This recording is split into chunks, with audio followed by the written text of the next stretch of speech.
ఈ సరైన కొనుగోదారులు వస్తలేరు. ప్రభుత్వ అధికారులు వెళ్ళిన తర్వాత ఎక్కడైతే ధాన్యం మొత్తం తడిచిపోయింది, మాకు పనికి రాదని చెప్తున్నారు.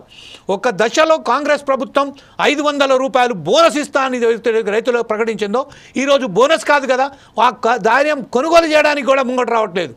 అదే అదనుగా ఈరోజు దళారులు మొత్తం ఆ ధరను పడేసి ఈరోజు కొనుగోలు చేయడానికి రైతులను నానా ఇబ్బందులు పెడుతున్నారు. ఈ విషయంపై మీరేమంటారండి శ్రీనివాసరెడ్డి గారు? అందరికీ నమస్కారం. ముఖ్యంగా ఈరోజు డిబేట్ నిర్వహిస్తున్నటువంటి మా ఈ ఛానల్ వారికి, మా ప్రసన్న కుమార్, అదేవిధంగా మీకు అందరికీ కూడా, వెంకటరెడ్డి గారికి, మిగతా మిత్రులందరికీ నమస్కారం.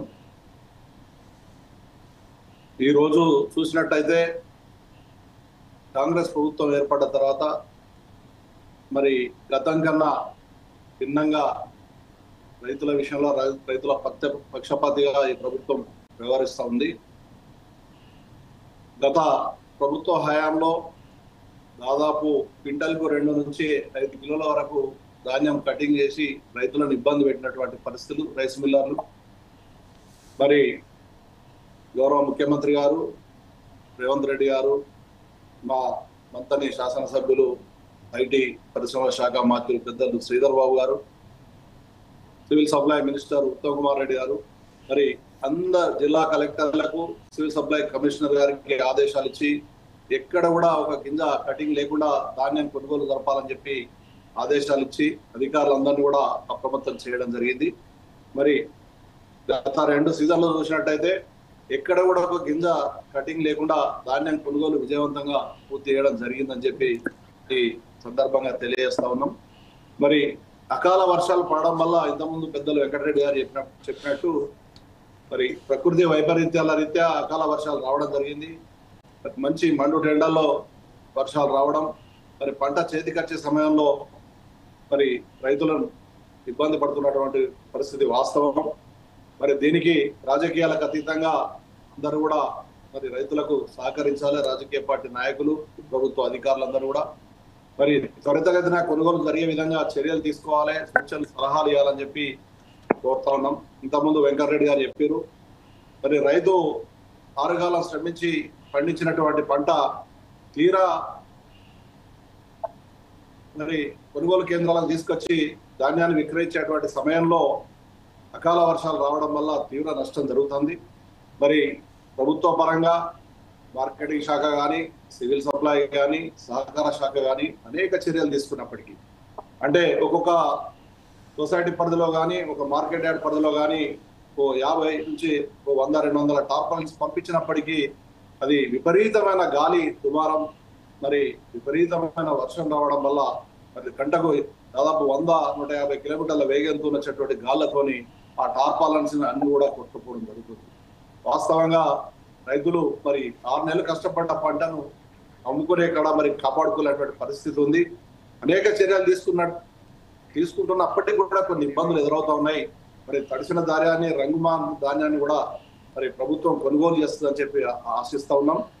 తప్పకుండా మరి ముఖ్యంగా మా ప్రాంతం మంతని పెద్దపల్లి జిల్లాలో అయితే ఎక్కడ కూడా రైతులకు ఒక గింజ కటింగ్ లేకుండా కొనుగోలు జరిగే విధంగా మా ప్రీతమ నాయకులు శ్రీధర్ బాబు గారు జిల్లా కలెక్టర్ గారికి, జిల్లా యంత్రాంగానికి ఆదేశాలు ఇచ్చి గత 2 సీజన్లో కూడా 19 రబీ, మరి అదే విధంగా వానాకాలం ఇప్పుడు కూడా మరి వ్యవసాయానికి సంబంధించి పంట కొనుగోలు జరుగుతూ ఉన్నాయి.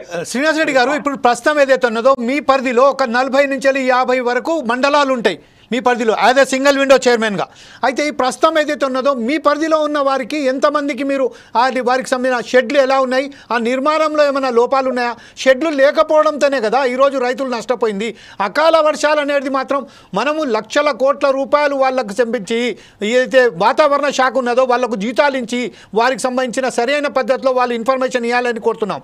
వారి సరైన పద్ధతిలో ఇన్ఫర్మేషన్ లేకపోవడంతో ఈరోజు రైతులు అంత పెద్ద ఎత్తున నష్టపోతున్నారు. ఈ నేపథ్యంలోనే షెడ్లు కూడా అక్కడ మీ పరిధిలో కూడా షెడ్లు ఎలా ఉన్నాయి, ఎలా పనిచేస్తున్నారని చెప్తారు మీరు?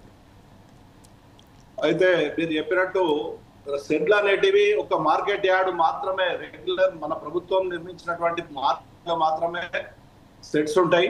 మనం అన్ని గ్రామాలలో ఇప్పుడు మా మంతని ప్రాంతం చూసుకున్నట్టయితే 38 గ్రామాలలో 38 ధాన్యం కొనుగోలు కేంద్రాల ప్రారంభం చేసుకున్నాం. మరి అక్కడ ఓపెన్ ఏరియాలే మనం కొనుగోలు కేంద్రాలను ఏర్పాటు చేస్తాం. అక్కడ ఎటువంటి షెడ్లు కానీ అటువంటివి ఉండే తాత్కాలికంగా మనం టార్పాలిన్స్ ఇస్తాం, అక్కడ కొన్ని చర్యలు తీసుకుంటాం. కానీ పర్మనెంట్ స్ట్రక్చర్స్ కానీ ఎక్కడ కూడా ఒక మార్కెట్ యార్డ్ లో తప్ప మిగతా చోట ఎక్కడ పర్మనెంట్ షెడ్స్ కానీ అట్లాంటి సౌకర్యాలు లేవు. వాస్తవంగా మనం నెల నుంచి 2 నెలలు కొనుగోలు జరుపుతాం. జరిపే క్రమంలో వాతావరణం సహకరించినట్టయితే రైతులకు ఎటువంటి ఇబ్బంది లేకుండా మరి కొనుగోలు పూర్తి చేస్తాం. ఒక్క మా సొసైటీ మంతని సహకార సంఘం పరిధిలోనే దాదాపు ఈ యొక్క వేసంగి పంట కాలంలో 4 లక్షల క్వింటాల మరి వరిధాన్యాన్ని ప్రొక్యూర్మెంట్ మా సొసైటీ ఆధ్వర్యంలో చేస్తాం. కరీంనగర్ ఉమ్మడి జిల్లాలో మా మంతని ప్రాంతం మరి మొదటి స్థానంలో ఉంటుందని చెప్పి తెలియజేస్తాం. ఇదే విషయంలో ఒకసారి ముఖ్యంగా ఇంతకుముందు వెంకటరెడ్డి గారు చెప్పారు, రైతులకు న్యాయం చేయాలి. అకాల వర్షాలు వచ్చినా, తుఫాన్లు వచ్చినా, ఇంకేమొచ్చినా కూడా మరి రైతును మనం కాపాడుకోవాలి, కడుపున పెట్టి చూసుకోవాలి. రైతే దేశానికి వెన్నుముక కనుక మరి దాన్ని మనం నిజం చేయాలంటే ప్రభుత్వం జిల్లా యూనిట్ గా తీసుకొని పంటల బీమా పథకాన్ని అమలు పరచాలి. పెట్టినట్టయితే ఇటువంటి అకాల వర్షాలు కానీ తుఫాన్లు కానీ వచ్చినప్పుడు మరి రైతులకు దాంతో లబ్ధి చేకూరుతుంది.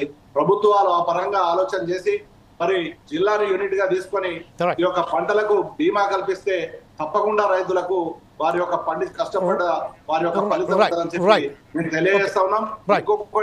ఇంకొకటి మిత్రమా, దానిలో ఇంకొకటి ఏంటంటే ఈ యొక్క రైతులు పండించినటువంటి పంటను ఈ యొక్క అమ్మే క్రమంలో మరి దీనిలో మార్కెటింగ్ శాఖ, వ్యవసాయ శాఖ, అదే విధంగా మరి సివిల్ సప్లై అందరూ కూడా సహకరిస్తా ఉన్నారు.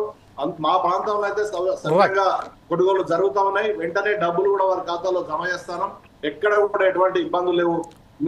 మా పెద్దలు, మా ఐటీ శాఖ మంత్రి శ్రీధర్ బాబు గారు పెద్దపల్లి జిల్లాలో మరి చాలా సత్యంగా కొనుగోలు జరిగే చర్యలు తీసుకున్నారు. క్రమ పద్ధతిలో సక్రమంగా జరుగుతున్నాయని చెప్పి ఆశిస్తున్నాం, జరుగుతున్నాయి కూడా. Right, thank you very much Srinivas Reddy గారు. మరొకసారి మీ వద్దకు వస్తాను. అప్పటిదాకా ఒకసారి బండారు రామ్మోహన్ దాస్ గారు